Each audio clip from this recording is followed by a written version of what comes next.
안녕하세요. 중국 주식 플렉스의 강효주입니다. 중국 대형 부동산 기업이 또 디폴트에 직면하면서 이러다 진짜 중국 망하는 거 아닐까? 중국발 금융위기 오는 거 아닐까 하는 금융시장의 우려가 날로 커져가는 것 같습니다. 이미 2021년에 헝다그룹이라는 중국 자산 규모 1등 부동산 디벨로퍼가 파산 위기에 직면했었고, 아직 그 문제가 해결되지도 못했는데 올해 자산 규모 3등인 벽계원, 영어로 컨트리 가든이 또 디폴트 상황에 처하다 보니 더 심각하게 느껴지는 상황입니다. 그래서 오늘은 데이터들을 한번 뜯어봤습니다.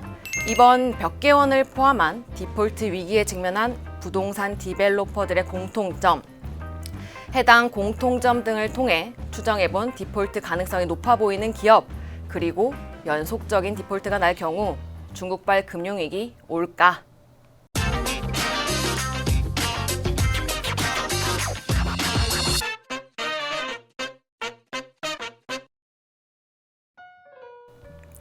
부동산 기업들의 위기가 국가의 위기로 커질 가능성을 점쳐보려면 일단 중국의 부동산 기업들이 왜 이렇게 디폴트가 나고 있는지부터 이해할 필요가 있습니다. 한국의 부동산 PF랑 비교해서 설명하면 이해가 쉬울 것 같아요.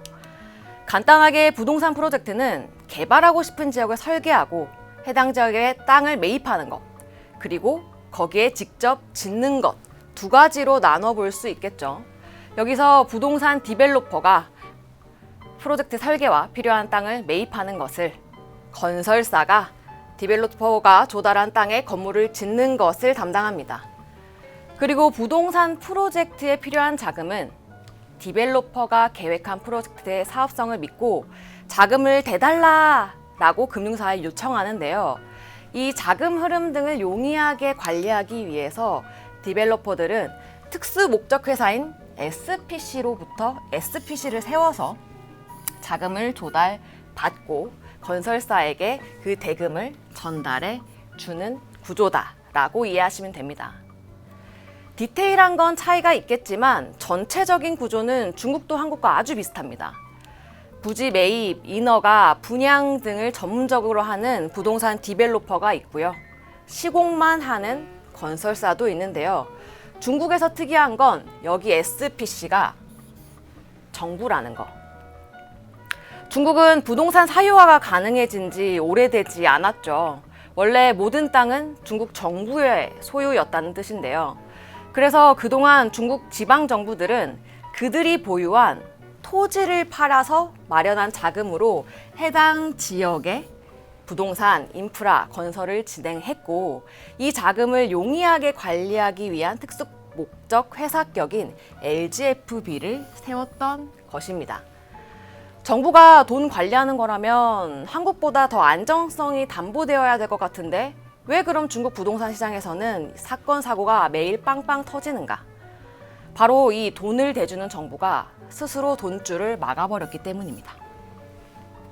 부동산 시장화가 진행되면서 가격이 이렇게까지 크게 뛸 만큼 중국도 우리나라와 같이 부동산이 실제 수요자를 위하기보다는 투자 혹은 투기 자산으로 여겨지게 되었고요.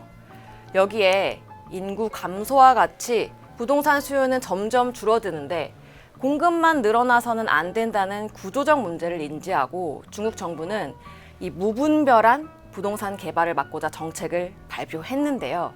그게 바로 2021년 발표한 3가지 레드라인 정책입니다. 재무 안정성 지표 3가지 가이드라인을 그어놓고 해당 가이드라인을 만족하지 못할 경우에 부동산 디벨로퍼가 어떤 루트로도 자금을 조달할 수 없도록 해버렸습니다. 즉 안정성이 떨어지는 디벨로퍼로 하여금 가지고 있는 자산을 팔던지 다른 기업이랑 합병을 하던지 부채를 줄이고 건전성을 올리라는 겁니다. 정부가 일정 부분 주도한 부동산 유동성 줄이기 정책 속에서 부동산 경기가 좋았으면 실적이 좋아져서 유동성이 양호하던지 자산 매각이 잘 되든지 했을 텐데 그렇게 올랐었던 부동산 가격 사실 다시 되살아날 조짐이 안 보이죠. 그래서 지금 부동산 디벨로퍼들의 디폴트 위기가 커져가고 있다 라고 이해하시면 될 것 같습니다. 중국 대형 기업들도 위기에 처했는데 그럼 나머지 기업들도 문제가 되는 거 아닐까? 그럼 국가 전반적인 문제로 확산되는 게 아닐까? 이게 가장 걱정인 부분이죠. 이 부분에 있어서는 그래도 아직은 관리가 가능하다라고 판단하고 있습니다. 먼저 중국은 외화 채권 비중이 낮아서 중국 내부의 부채 문제는 정부가 개입해서 일정 부분 해결할 수 있을 것이라고 생각되기 때문입니다. 예를 들어서 은행에 다시 대출 확대를 지시한다든지 채권 만기를 연장해 준다든지 무슨 방법이든 개입이 가능하죠.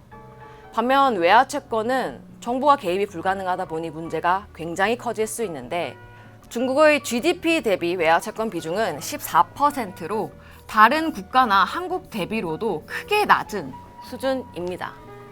여기에 은행에게 대출을 떠안길 경우 부실화 가능성을 점쳐봐도 중국 상업은행들의 평균 부실 채권 비중이 높지가 않다는 점, 안정성이 떨어지는 부동산을 매개로 만들어졌던 금융투자 상품인 이 그림자 금융 잔액도 크게 내려왔다는 점을 감안하면 국가적 리스크로 번질 가능성은 우리가 걱정하는 것보다는 낮아 보입니다.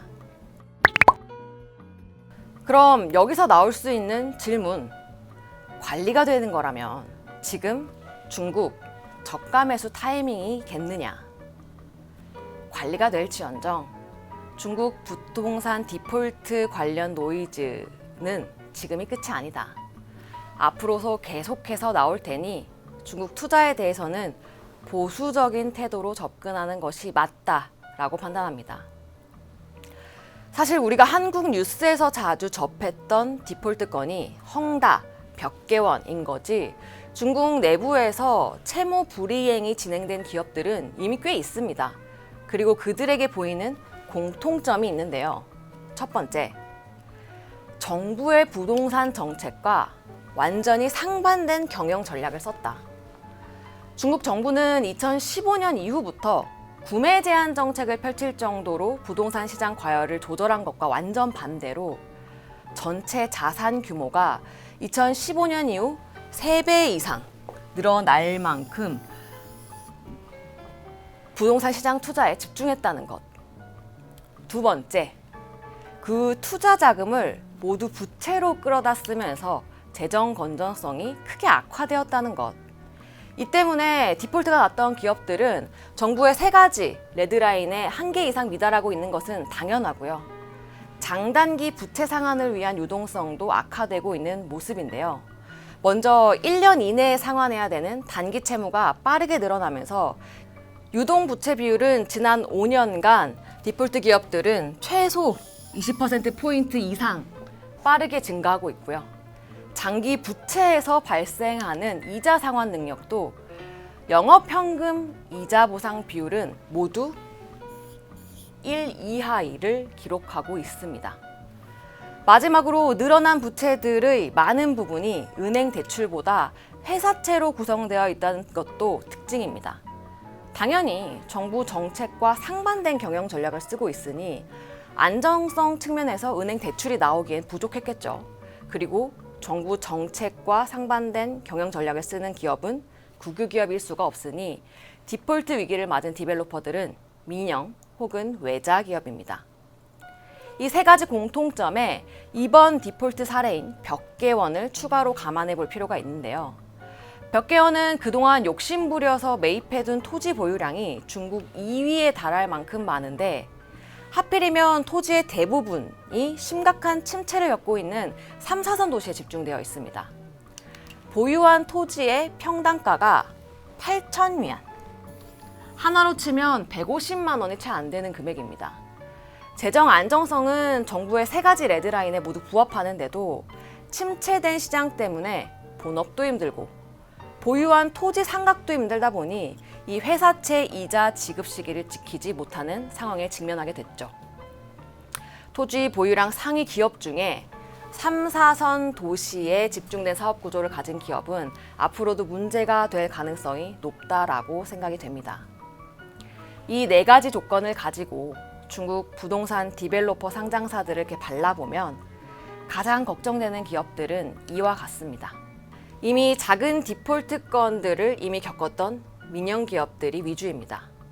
여기에 좀 더 범위를 확장해 보면 몇 개의 국유 기업까지도 포함이 되는데요. 글씨가 작아서 잘 보이지 않지만 이런 루디홀딩스와 같은 국유 기업이 대규모 디폴트 사태에 휘말린다면 중국 정부가 관리 능력을 잃었다고까지 평가받을 수 있어 보입니다.